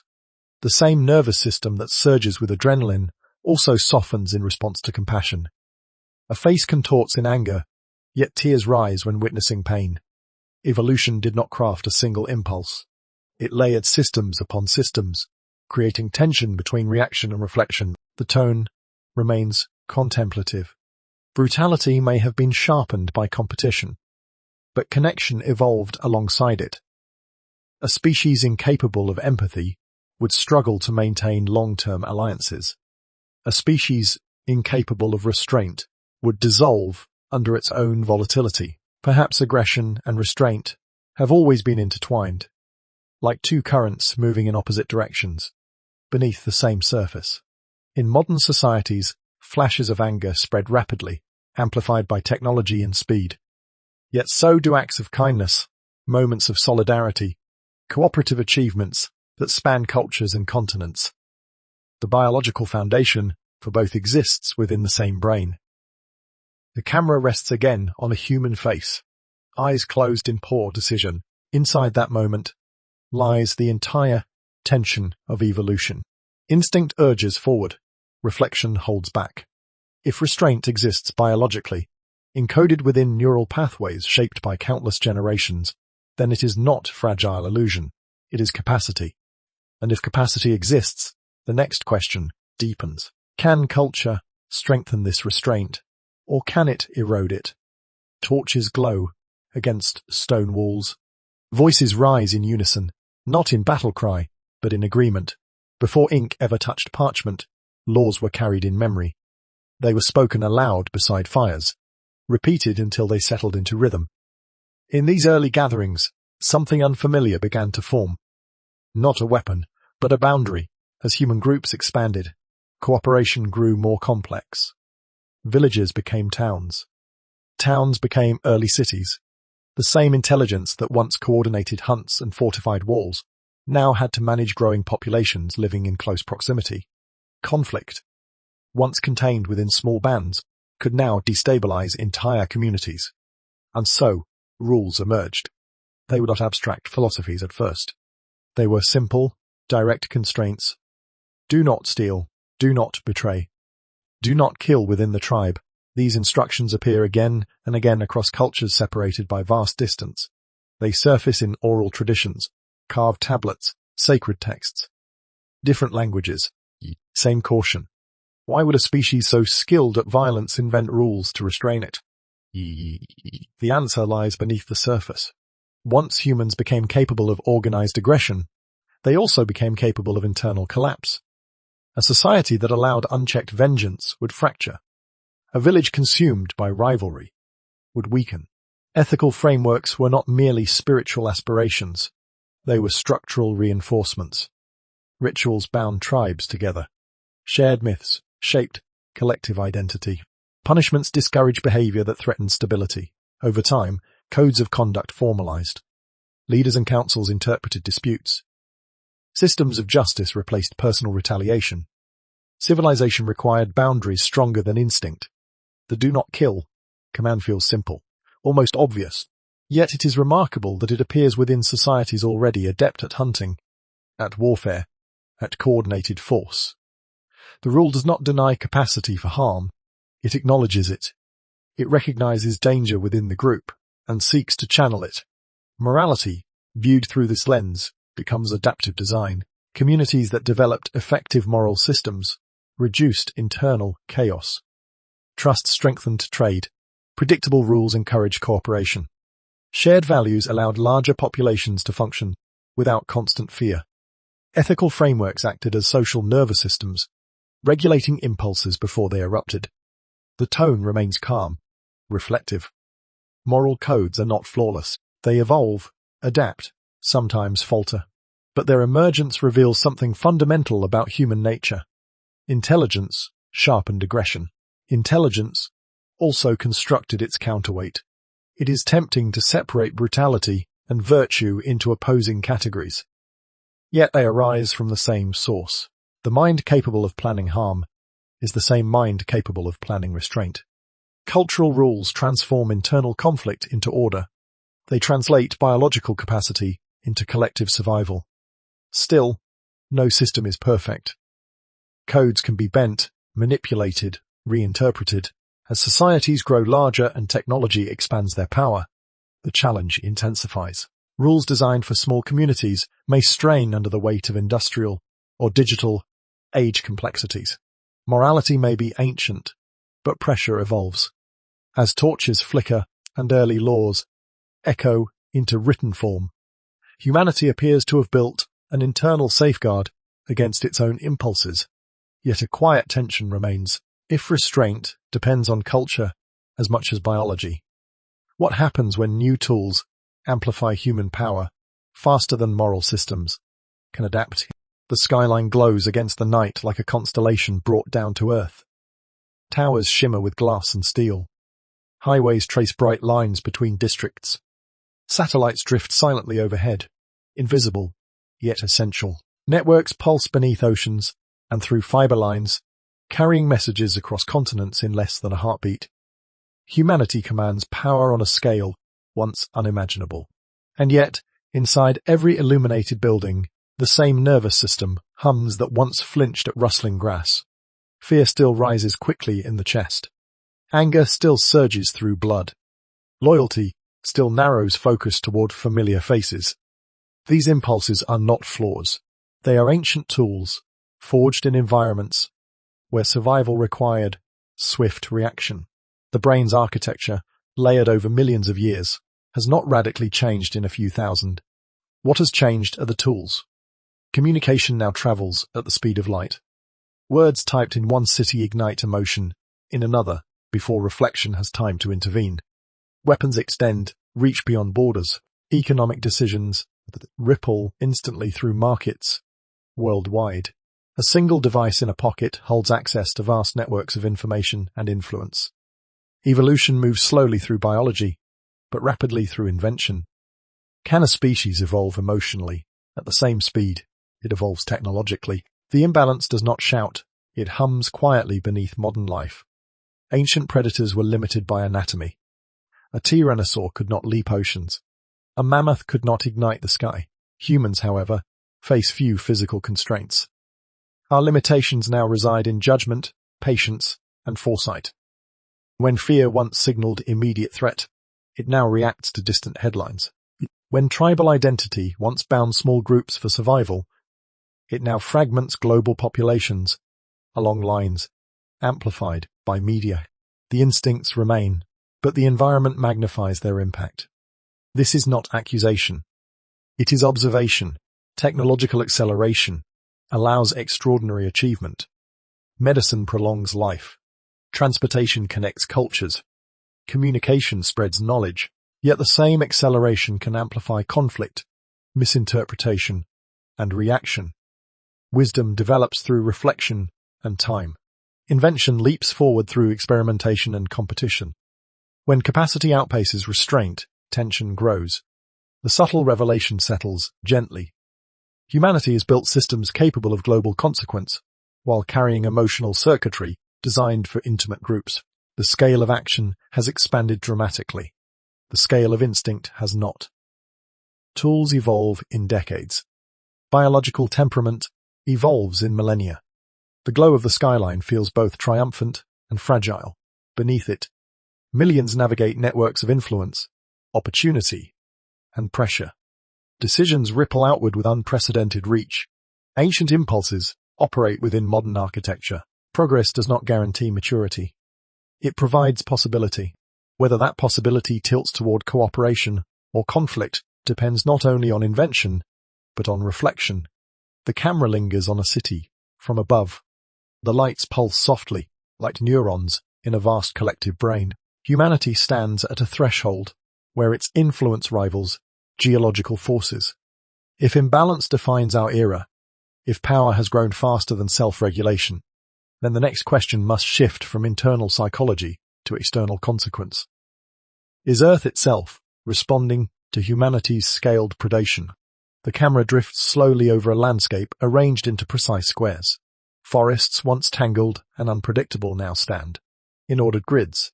Fields stretch in identical lines toward the horizon. Roads divide habitats into segments, too small to sustain what once roamed freely. Rivers, once winding with patient curves, are redirected by concrete walls into calculated channels. From above, the planet appears managed, directed, efficient. Further out at sea, boats trace patterns across the water, like stitched seams. Nets descend and rise. Beneath them, once dense schools thin. Satellite maps reveal fishing routes, etched repeatedly across the same regions, year after year. What once operated in balance now operates under pressure. This is not framed as punishment. It is response. In earlier eras, ecosystems destabilized under extreme imbalance. When volcanic eruptions altered atmosphere, or an asteroid struck with unimaginable force, the result was collapse. Food chains fractured, species vanished, nature recalibrated over millions of years. No. Signs of strain appear again. Glaciers retreat quietly. Coral reefs bleach to pale bone. Storms intensify in frequency and reach. Temperatures shift beyond historical patterns. Species decline at rates that compress extinction timelines from millennia to decades. Scientific data suggests that we are entering what some researchers describe as a sixth mass extinction. Unlike previous eras, triggered by cosmic impact or tectonic fury, this one aligns closely with the activity of a single species. If past extinctions were caused by nature, what do we call this one? The tone remains contemplative, rather than accusatory. Industrial expansion has transformed landscapes with astonishing speed. Agriculture feeds billions. Cities shelter vast populations. Yet every expansion imposes trade-offs. Wetlands drained for development reduce natural buffers. Forest clearing accelerates carbon release. Fisheries strained beyond regeneration point weaken marine ecosystems. The parallel to earlier chapters becomes impossible to ignore. Prehistoric predators rose through refinement, then faced collapse when imbalance deepened. Today, humanity occupies the apex role, not through tooth or claw, but through infrastructure and extraction. Have humans become the asteroid? The question lingers softly, not as condemnation, but as reflection. An asteroid does not choose its trajectory. It simply collides. Humans, however, possess foresight. Data reveals trends before collapse becomes irreversible. Climate models project futures based on present decisions.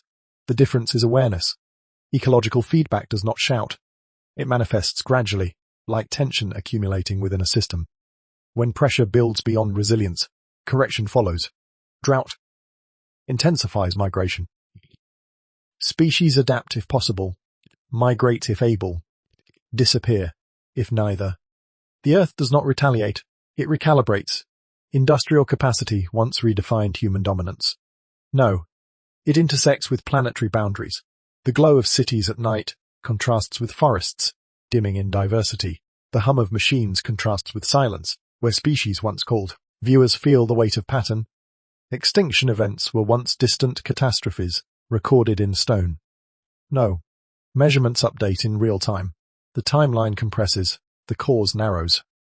If ecosystems destabilize under sustained pressure, as history suggests they do, then the essential question emerges from beneath the surface glow of civilization. Can intelligence intervene before correction arrives? Or are cycles inevitable, repeating regardless of awareness? A new word begins to circulate quietly among scientists and thinkers: Anthropocene. It suggests that human activity has altered the planet so profoundly that it marks a distinct geological chapter. No, merely a cultural era, not simply an age of industry, but a layer in stone that future beings, if any exist, would be able to read. Evidence accumulates in unexpected places. Ice cores drilled from ancient glaciers reveal sudden spikes in carbon concentration, fingerprints of industrial combustion, pressed into frozen time. Ocean sediments contain microscopic fragments of plastic bright, synthetic traces embedded where shells and minerals once dominated. From orbit, cities glow at night in patterns visible across continents, luminous grids mapping human presence onto the dark surface of Earth. Prehistoric predators reshaped local environments. Herd movements changed vegetation patterns. Large carnivores influenced prey behavior, but their impact remained contained within ecosystems that could adapt over time. Humanity's reach extends further. Atmospheric chemistry shifts. Entire river systems redirect. Biodiversity declines across continents simultaneously. This comparison heightens awareness without exaggeration. The scale is different not only in size, but in scope. What happens when the dominant predator realizes it is altering its own habitat? The twist unfolds gently. We are not merely consumers of ecosystems. We are engineers of them. Dams generate electricity and alter sediment flow. Agriculture sustains billions and transforms soil composition. Technologies that destabilize climate also generate models predicting future scenarios. The same intelligence capable of disruption can design mitigation. Unlike ancient dinosaurs, humanity studies its own footprint. Awareness introduces possibility. Climate models simulate centuries within minutes, revealing consequences before they fully unfold. Renewable energy systems expand quietly. Conservation efforts attempt to restore habitats once thought irreversibly damaged. International agreements aim to limit warming thresholds. The outcome remains uncertain, but the capacity to respond exists. The word Anthropocene carries weight because it acknowledges agency. It suggests that human influence is not accidental background noise, but a dominant force shaping geological patterns. Rivers reflect our dams. Atmosphere reflects our industry. Soil layers hold chemical signatures of our manufacture. And yet, the narrative is not purely destructive. Urban design incorporates green corridors. Reforestation projects reverse deforestation in select regions. Marine sanctuaries attempt to replenish overfished waters. Intelligence reflects, revises, recalibrates. The parallel with ancient cycles lingers. Dominant species rise and destabilize systems. Correction follows. But here, correction might involve deliberate adaptation rather than blind collapse. Awareness interrupts inevitability, at least in theory. The camera pulls back from melting ice and flickering cities to reveal Earth suspended in darkness. It does not accuse, it invites reflection. No other species has recognized its influence at planetary scale. No previous apex predator modeled its own extinction risk. Awareness alone, however, guarantees nothing. Recognition must translate into decision. Data must become discipline. Technology must serve foresight rather than impulse. If humanity is indeed the Anthropocene apex, reshaping the planet in visible and invisible ways, then the final question presses softly against the edge of possibility. Is awareness enough to interrupt the pattern? Or will knowledge prove insufficient against inherited momentum? The camera drifts away from charts and measurements.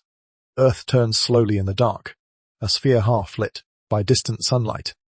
Storm systems spiral over oceans in patient motion. Along the night side, city lights shimmer like fragile constellations pressed against the surface. From orbit, borders dissolve. Only patterns remain. Clouds, currents, illumination. For billions of years, evolution operated without foresight. Predators hunted because instinct demanded it. Species expanded until pressure forced correction. No organism paused to consider future consequence. The pattern repeated through cycles of growth and collapse, indifferent and automatic. No, something unprecedented enters the equation. Humans do not act only from impulse. They anticipate. They calculate. They imagine scenarios decades ahead. This capacity does not guarantee restraint, but it makes restraint possible. Around the world, conversations unfold in conference halls and laboratories. Agreements are drafted. Renewable energy projects stretch across deserts and coastlines. Forests are replanted. Marine zones are protected. These efforts are not presented as heroic triumphs. They are responses emerging within a larger tension. International cooperation faces friction. Innovation encounters resistance. Yet the existence of such initiatives reveals a new variable in the ancient pattern: deliberate choice. If brutality is a pattern, can awareness break it? The tone remains meditative, neither optimistic nor despairing. Evolution may have produced a species capable of stepping beyond reflexive competition.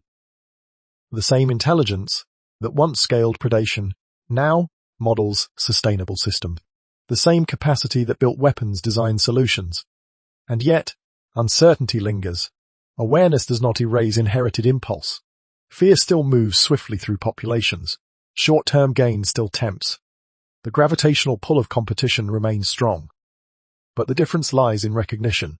Humanity studies its own behavior, measuring carbon footprints, biodiversity loss, resource depletion.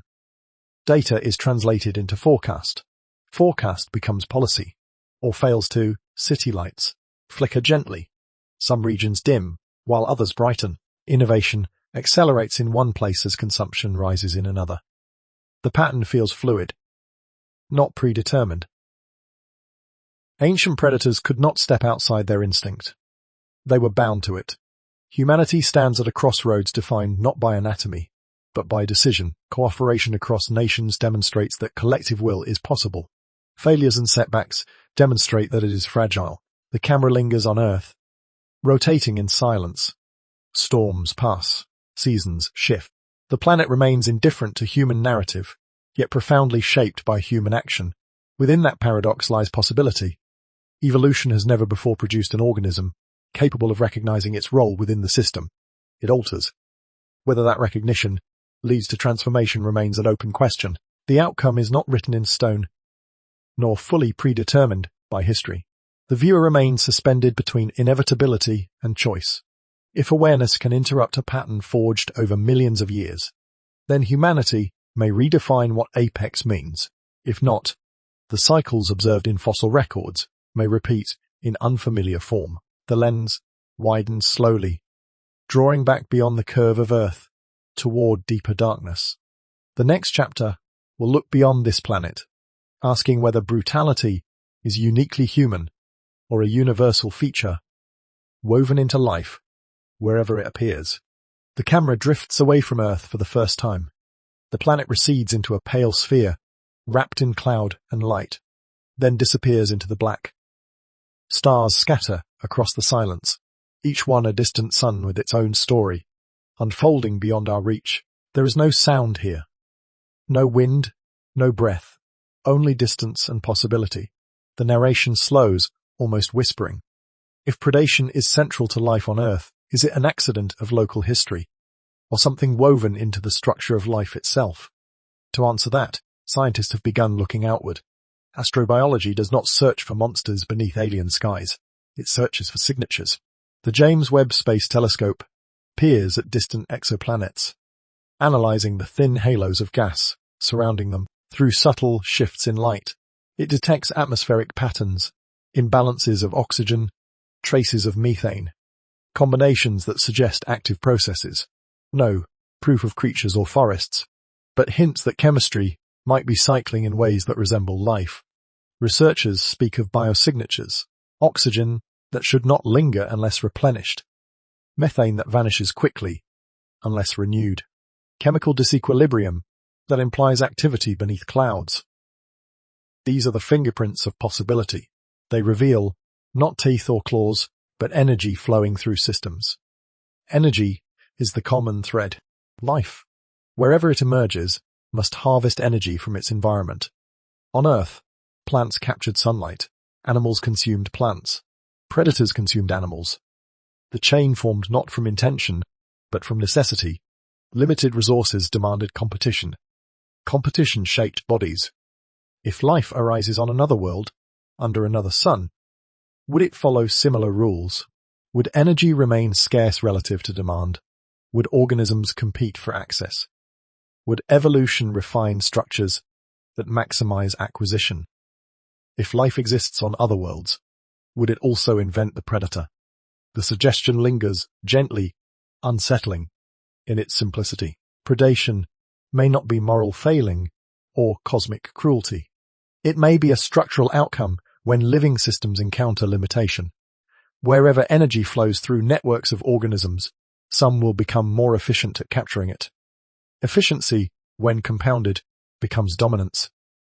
The viewer floats among stars, small against the vastness. Alien oceans may churn beneath thick atmospheres. Strange plants, if they exist, might absorb unfamiliar wavelengths.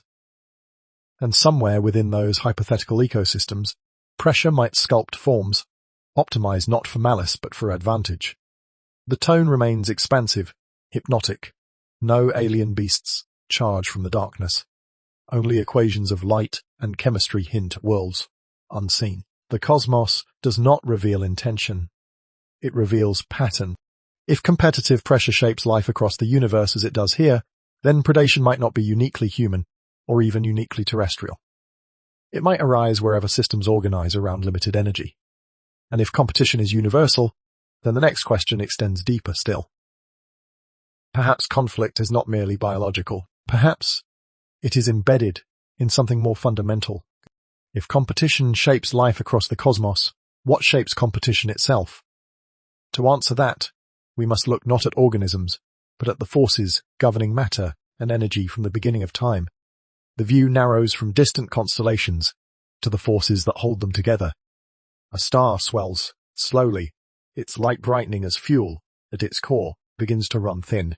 Gravity pulls inward with steady insistence. Pressure builds. For millions of years, the star balances between expansion and collapse, held in delicate tension. Then the balance breaks. The explosion that follows is not silent, though no ear could hear it. A supernova tears the star apart, scattering its inner layers into surrounding space. For a moment, it outshines entire galaxies. Matter once compressed into searing density disperses outward in radiant arcs. At first glance, it is pure destruction. But within that destruction, new elements are forged. Iron forms in the heart of dying stars. Calcium emerges from intense fusion. Carbon, foundation of organic chemistry, owes its existence to these violent endings. The atoms that compose bone and blood were once locked within collapsing suns.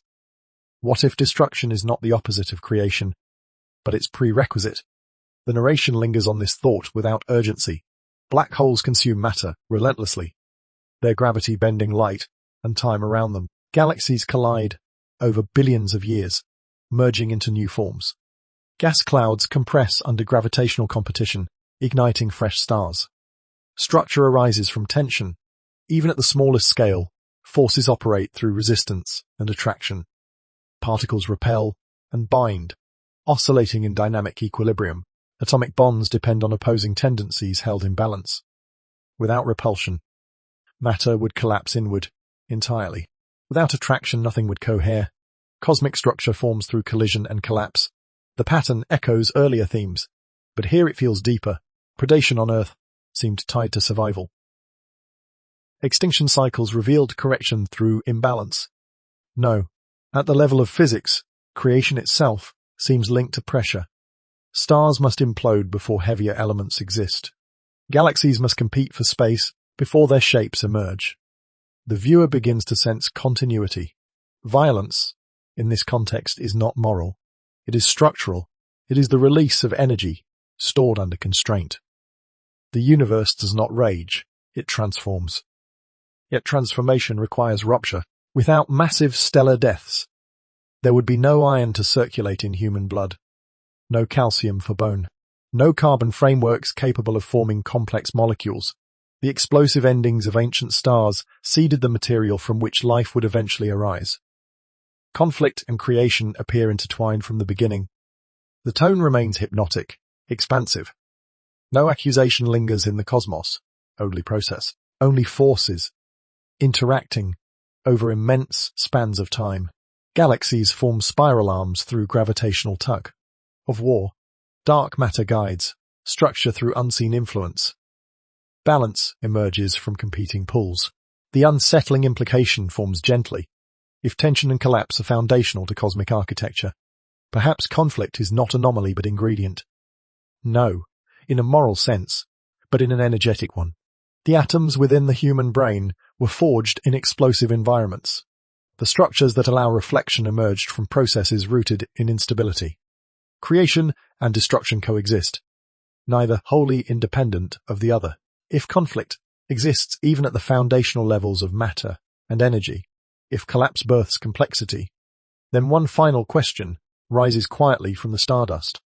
Is consciousness itself an exception to this pattern, or simply its most intricate expression? The camera returns to Earth, but not to forests or cities. It remains in orbit. Storm systems spiral over oceans with quiet symmetry. Lightning flickers within clouds, too distant to disturb the stillness of space. On the night side of the planet, thin clusters of light reveal where humanity gathers. Against the vast darkness, those lights appear fragile, almost improbable. For billions of years, energy moved through the universe without awareness. Stars burned, collapsed, scattered their contents. Planets formed. Life emerged and competed. Selection favored what endured. No organism paused to question its place within the pattern. No, something does. Perhaps intelligence is not merely another predator in the chain, but an emergent regulator. Consciousness allows a creature to step back from impulse, to observe not only its environment, but its own behavior within it. Reflection interrupts reflex. Imagination anticipates outcome before action unfolds. If the universe created beings capable of reflection, is that an accident? Or a turning point? The question rests gently in the quiet of orbit. Humanity, composed of stardust forged in ancient supernovae, now studies those same stars. Matter arranged itself into structures capable of asking why it exists. Energy that once competed blindly now analyzes competition itself. The narrative shifts direction here. Brutality no longer appears as inevitable destiny. It becomes context. For billions of years, systems intensified through pressure. Dominance rose and fell without awareness. But in this moment, awareness introduces a new possibility. Evolution may have produced a capacity, not simply to survive, but to regulate survival. Consciousness carries weight. It allows empathy, foresight, restraint. It recognizes long-term consequences over short-term impulse. Unlike any previous apex organism, humans can model scenarios beyond immediate need. They can imagine extinction and choose to avoid it. They can recognize imbalance and attempt correction.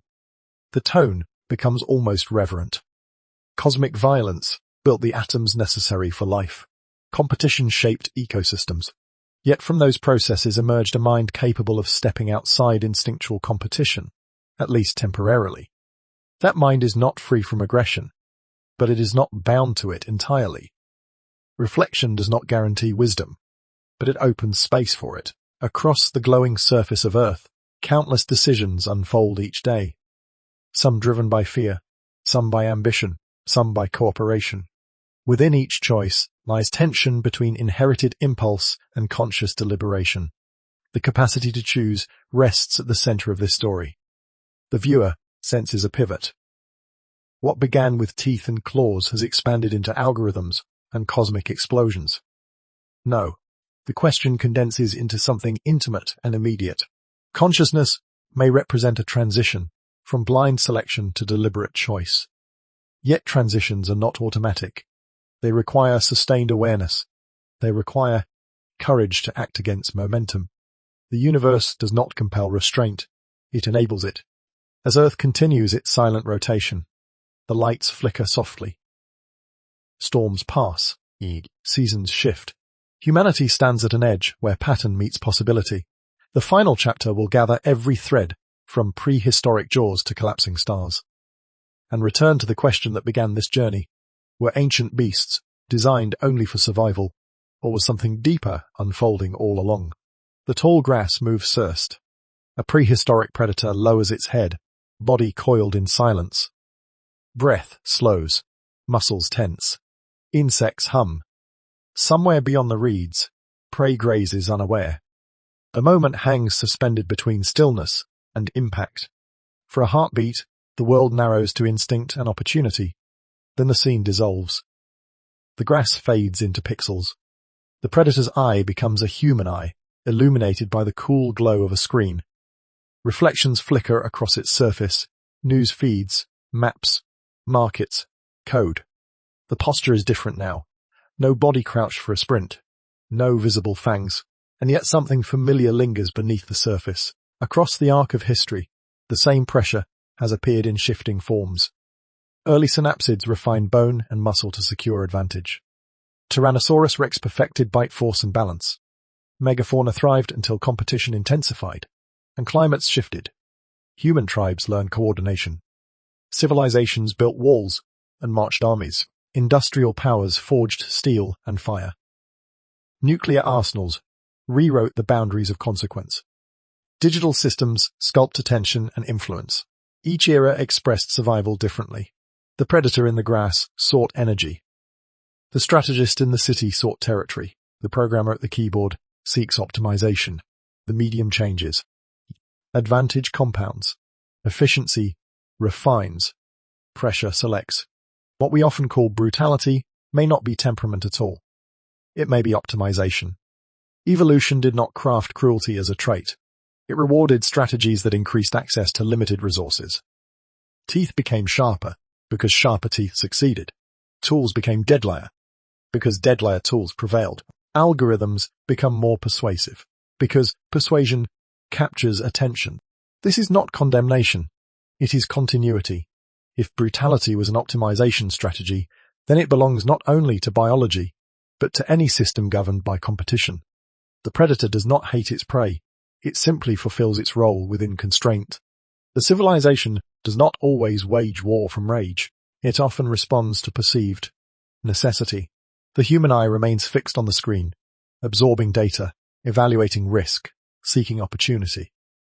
The same brain that once calculated a hunting path across savanna now calculates outcomes across networks. Intelligence replaced fang, but did not eliminate pressure. The tone softens further, almost meditative. There is something deeply humbling in this realization. From collapsing stars to modern servers, advantage has been sculpted by limitation. Life has always sought to maximize energy within constraint. If brutality is simply optimized survival, can survival itself be redefined? The question opens rather than closes. Survival once meant physical endurance. Later, it meant territorial stability. No. It may mean ecological balance or informational integrity. Optimization does not dictate its objective. It amplifies whatever objective is chosen. The prehistoric predator dissolved because its environment changed. Humanity now shapes its own environment, for better or worse. The pattern is visible from fang to thought, from claw to code. Having recognized this continuity, this thread running through biology, civilization, and technology, the remaining question presses gently into awareness. Is the pattern fixed? Or can a species that understands optimization choose to optimize for something different? Laboratories glow, not with secrecy, but collaboration. Scientists from distant nations lean over shared data, tracing patterns across climate models and disease maps. In open landscapes, long rows of solar panels catch first light. Wind turbines turn slowly against dawn. Rangers monitor wildlife corridors, where species once dwindled. These scenes do not erase the past. They stand beside it. Human history carries examples of rivalry and expansion, yet it also holds moments of restraint. Nuclear stockpiles have been reduced through negotiated treaties. Ozone depletion slowed after coordinated global action. Certain species recovered once protection replaced exploitation. These are not perfect solutions, nor universal victories. They are evidence that choice exists. Competitive energy does not disappear, it redirects. Markets compete to produce cleaner technologies. Cities compete to lower emissions. Researchers compete to innovate methods of restoration. Rivalry remains, but its focus shifts toward resilience rather than dominance. Ethical frameworks evolve alongside tools. Laws expand to protect shared resources, once treated as limitless.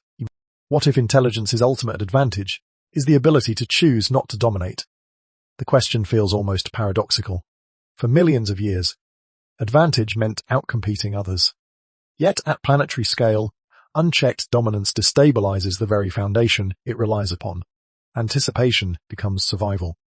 Foresight becomes shield. The hopeful turn is subtle, not dramatic.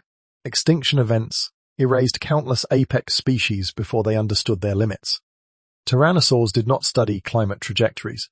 Mammoths did not gather to debate migration strategy. Humanity alone recognizes patterns within data, models future outcomes, and possesses the capacity, however fragile, to respond. For the first time in Earth's history, a dominant predator can anticipate collapse and attempt to alter course intentionally. This awareness does not guarantee success.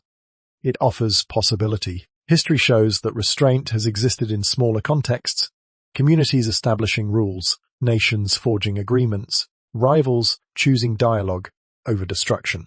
No, the scale must expand. The narration remains measured. Optimism without discipline is illusion. Progress faces resistance. Short-term gain competes with long-term stability. Yet the infrastructure for cooperation grows gradually. International institutions, scientific partnerships, global communication networks. The skyline at night no longer symbolizes only power. It reflects interdependence. Supply chains cross oceans.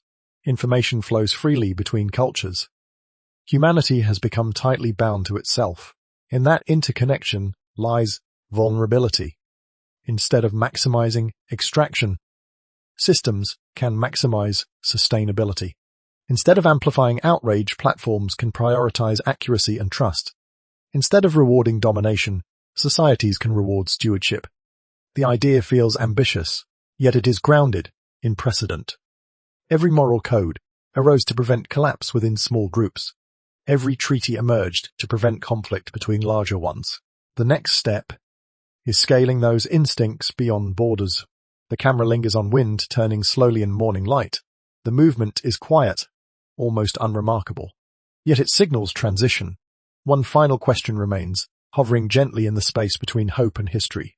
Was brutality ever the end goal? The sound fades to almost nothing. Wind moves lightly over an exposed fossil bed, where fragments of bone rest beneath open sky. The shape of an ancient jaw lies etched in stone, silent witness to an age that knew only instinct and pressure. The camera drifts upward, rising beyond the Earth's surface, past orbiting satellites, tracing invisible paths, out toward distant stars that burn without awareness of the stories unfolding below. The question that began in tall grass returns. Quieter now. Prehistoric predators were not designed with intention, they were shaped by constraint. Hunger met limitation, and limitation sculpted efficiency. Teeth lengthened because shorter ones failed. Muscles thickened because weaker ones faltered. Darkness in those ecosystems was not malice. It was process. Humans, too, were not engineered for cruelty. They were forged in environments where cooperation and aggression existed in tension. Hands replaced claws not by accident, but by iteration. Those hands built tools. Tools extended reach. Networks connected minds. The pattern seems less like a descent into brutality and more like a progression through capacity. What if ancient beasts were not designed for something darker, but for something that eventually learned to question darkness itself? The thought shifts the frame. Perhaps brutality was never the destination. Perhaps it was a phase. Hands built fire. Fire led to cities. Cities generated systems capable of reflection. Networks now reflect upon themselves. Humanity studies its own behavior, its own impulses, its own unintended consequences. It simulates possible futures and debates which to pursue. No previous organism paused to examine the ethics of its survival strategies. No dinosaur wondered whether balance might matter more than dominance. The fossil bed dissolves into the image of Earth, turning slowly in darkness. Lights shimmer gently across continents. Storms swirl and fade. Above, satellites monitor climate and communication alike. Beyond, stars collapse and scatter elements that will one day form something new. If survival required brutality in the past, the future may require transcendence of it. That does not mean erasing competition entirely. Energy will always flow through systems. Constraints will always shape adaptation. But the objective may shift. Instead of optimizing domination, perhaps intelligence can optimize harmony. Instead of amplifying pressure until collapse, perhaps awareness can distribute it more evenly. The answer is not forced. It is left open. Evolution has never stopped producing new capacities. The emergence of consciousness may be one more phase in a long chain of transformation. Whether it marks a turning point or another transient stage remains uncertain. The camera pulls farther back until Earth is only a pale sphere against immeasurable black. Somewhere on its surface, minds continue to question, to choose, to refine. The screen begins to fade. One final thought lingers in the silence. Will the next stage of evolution sharpen the blade, or lay it down?